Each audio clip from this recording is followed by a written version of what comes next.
Morning. We're back at the beach, hey? Oh, hold on. I changed my audio last night.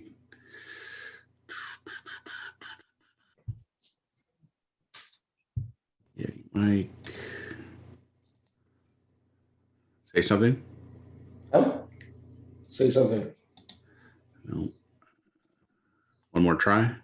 One more try. There we go. There we go. I was on a call last night with my brother-in-law, so I had my headset set up. All right. All right. I'm saying you're back at the beach. Back at the beach today. That's one hell of a photo. I had an interesting conversation with a lady yesterday from Nigeria. Do tell.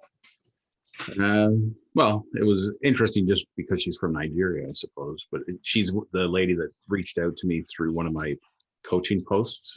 Yep. So we were doing a call on Facebook Messenger.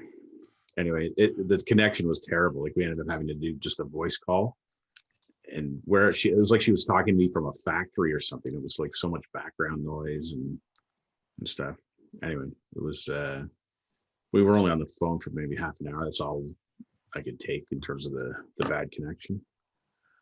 But she's interested in starting a business, but she's not really sure where to get started or what she really wants to do and all this kind of stuff. So anyway, I gave her some ideas. I sent her a business plan template. I said, before you decide anything, you got to figure out at least an idea of what it is you want. So she seemed very grateful for my time. So it was interesting. I think it's the first time I've spoken to anybody. Well, definitely the first time I've spoken to anybody in Nigeria. That's for sure. Why what do you know what a crescendo is? A crescendo? Yeah. Yeah. Why? No, tell me. Oh. Because I was about to use that word, but then I realized I'm not sure what it means. I know it has something to do with music, but is it the cascade of music, or is it the peak? It's like when I think of it as a peak. It builds up and then. Yeah, and then it's like the crescendo. Yeah. Okay, so that was not the word I should have been using. But why did your voice kind of trailed off at the end as if it was something bad happened? Oh, well, no, just because it wasn't. Your accounts all of a sudden are empty? What's that? No, my accounts are good. I don't think my social media has been hacked yet. No, it was good. It was disappointing just from the standpoint that we couldn't have like a good conversation just because the background noise and the connection was so poor. But that's true. I hear you. It's just amazing that you're sitting in one version of a lockdown on a continent tens of thousands of kilometers away. And you're giving advice to somebody in Nigeria. Yeah. That I've never met, who doesn't know me. Yeah, you've never met, yeah. Yeah. No, I know it's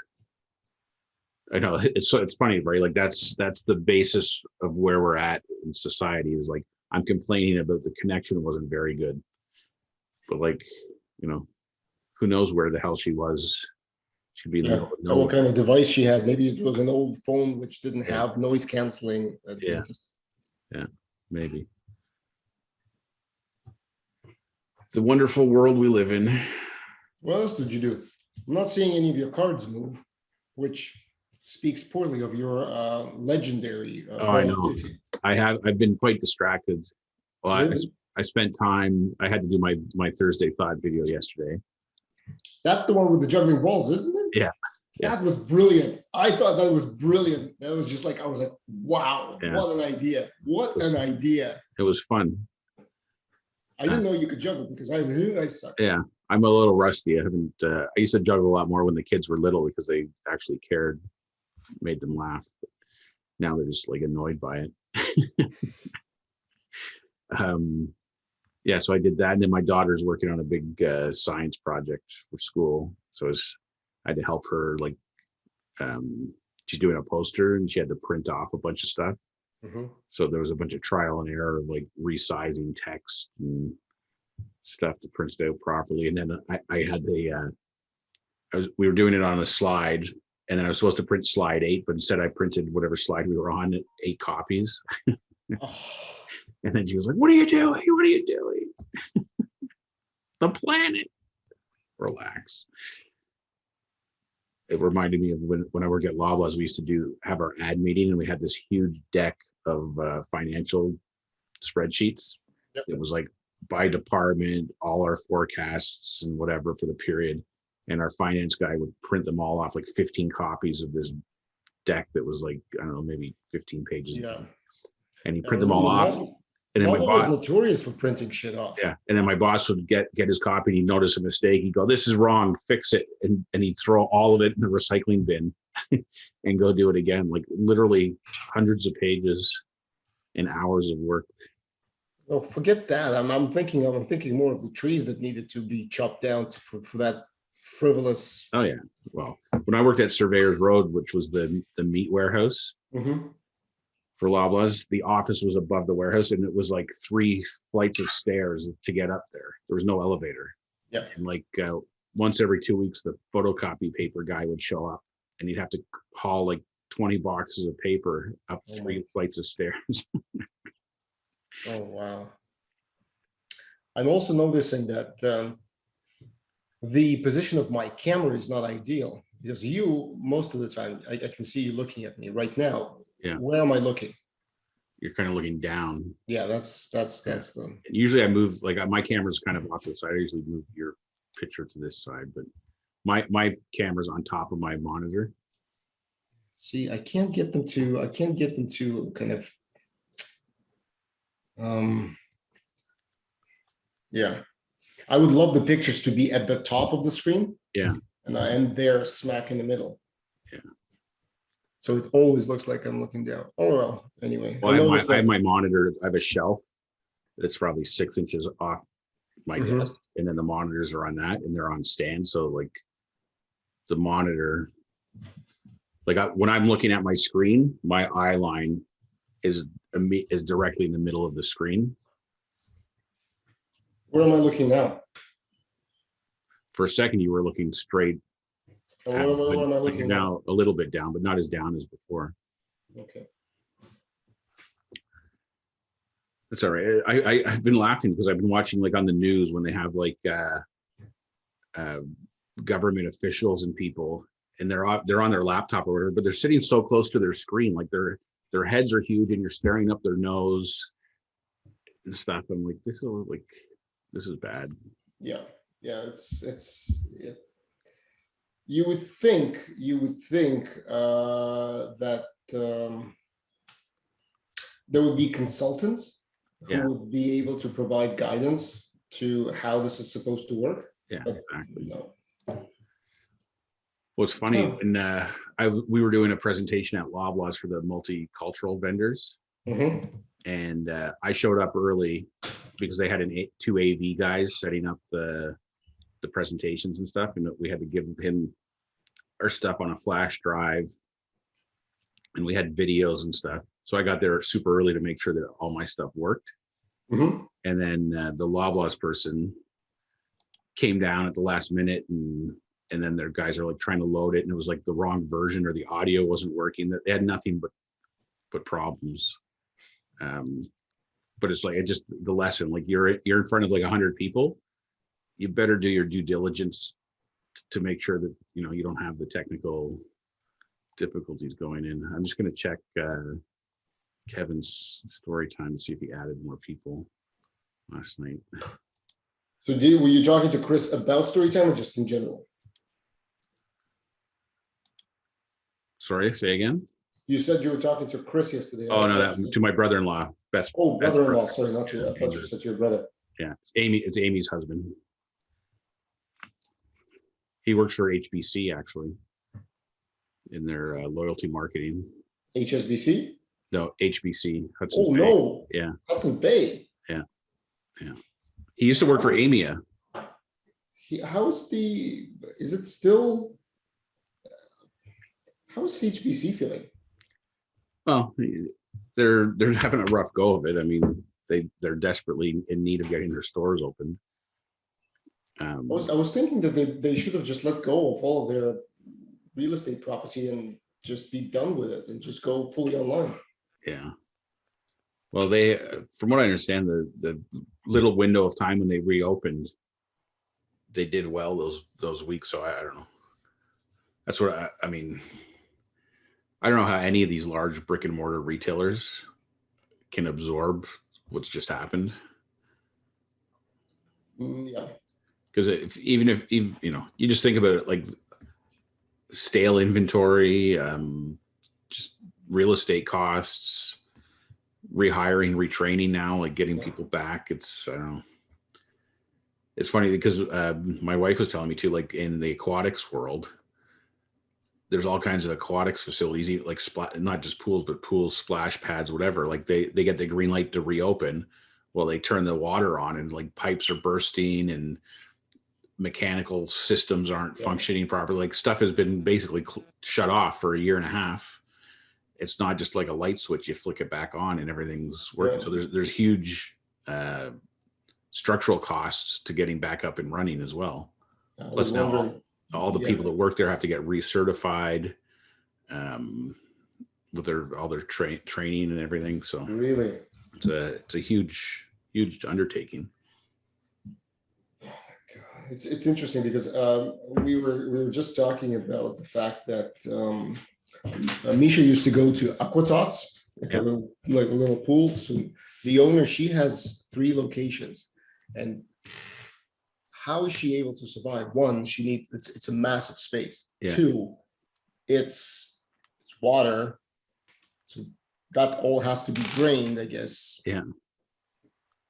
It sits idle. It's not as if, and the landlord, they can't even, I wouldn't imagine that they would be evicting her, because then they would be in so much need of reconstruction. But at the same time, it's just like all of their income has been shut off. Like I don't know. Anyway.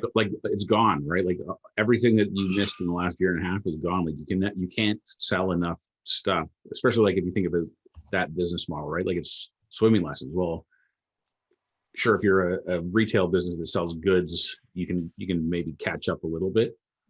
But I mean, you think of that, like her, she'll never make up for that loss. No. Like my friend Joanne, she'll never make up for missing Mother's Day and Father's Day and Christmas and Easter. Like those, that's gone. Like those. It's not things that you can stock up or catch up on. It's every day is an earning opportunity, and when it's gone, it's gone. Yeah, like the cost of this is unfathomable almost. Anyway, so I do intend to be a little more active today. I'm going through the rest of the copy on the sales page. You better be. So I hope to get that done today. Now, did you want me to? You want to review all that before making any edits? Do I have access to the edit stuff now? Yeah, absolutely. You're admin on the website. Okay. We'll actually once we go to our part 2, let's test that to make sure that everything's fine. Okay. And I can kind of guide you through some of the basics for editing. Okay.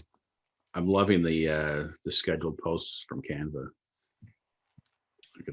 You showed it yesterday. It's pretty slick. It's so good. And quite intuitive too.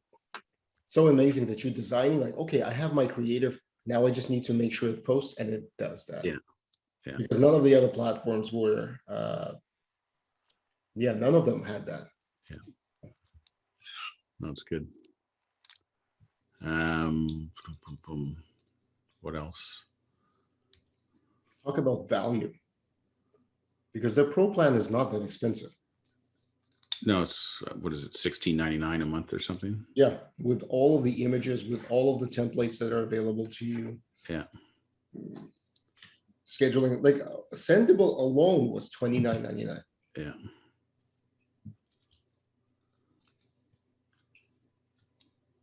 You okay, man? Did Sendable do email as well? Like you could do email marketing, or you still needed active campaign from that? It was just social media. See, there's a lot with email marketing in the back end of the actual servers, like the email servers. Yeah. And tracking and automation that you need, because you can send emails for sure. But the point is, what do you do when you find out whether they've been opened or not? Yeah. I guess that's a very simple example. Yeah. my one interview simulator person so far, they got the first email, they opened it, they got the second email and opened it, they got the third email and haven't opened it yet. So at least there's some traction. And immediately there's a text on the phone. Why haven't you opened the email? Yeah, exactly. I can see you. No. I can see you. And I gotta get my all my users set up for Jamie's app for Sunday. So what are you at now? 12 still? Yeah, I think it was still at 10. 10? Well, I think there's 15 people that on Facebook said yes, and only 10 of them have actually gone to the link and registered. That's pretty freaking awesome, I have to say. Yeah. So I'm gonna wait till tomorrow, and then I'm gonna follow up with anyone who hasn't done the next step to make sure that they get on it. That's going to be fantastic. Yeah. So I just got to test because I'm going to set it up with emails and passwords for access. So I haven't done that. I discovered, and maybe I'm wrong, and this has been a bad discovery yesterday, that what you and I were thinking would be possible in Glide to have a registration with only people in the email list. Yeah. That is apparently only for the Pro Plus or whatever. No, it's kind of Pro Private. Okay. And not for Pro Public. Okay. Which in kind of, it's one list, and it's never make your pricing so confusing that no one can understand it. Well, it's weird, right? When you go in and you click, and there's like one plan, it's like $32 for the month. Yeah. And then you click another thing that says it's $12 a month. Exactly. That's bloody confusing. And I also discovered that there's a lot of, especially in the beginning, there were a lot of very upset people because they thought that when you're buying Pro, you're buying Pro for the suite. No, you're buying Pro for that one app. So it's kind of like, oh. Yeah. There was one gentleman in particular. He's somewhere in Southeast Asia. Yeah. And he was thinking of making a business out of building apps on Glide. Yeah. And then he discovered that his business model was falling apart because he would have to pay for each for each app to be Pro. Yeah. So, which I can understand. I mean, it would have been a sweet business. There's nothing stopping me from going onto what's it called, Fiverr or Upwork. Yeah. And just saying that I can build an app. Yeah. It's understandable from like Glide's perspective in terms of the infrastructure and things. Like you can't spend $32 for a month and the API costs. Yeah. I did not realize that Google was that greedy. Well, Yeah. I mean, they created a good infrastructure, so you can't blame them. They probably learned from the banks. Yeah, they probably did. I'm most certainly they have. Like our whole business is predicated off transactional transactions of some kind, but now we're going to charge you for every transaction. Yes. You make. Oh, you want to deposit money? That's going to cost you. Oh, now you want to take money out? Well, that's going to cost you too. Oh, and you want a piece of paper that tells you how much money you have? Oh, that's going to cost you even more. Oh, you don't have any money? Oh, that's too bad. Yeah. That's not going to cost you anything. Yeah. Oh, that's going to cost you too, because now we're going to go after you for what you owe. NSF fees. All right, good people. This has been a full 15 minutes. Life is interesting, to say the least. It is indeed. See you tomorrow. All right.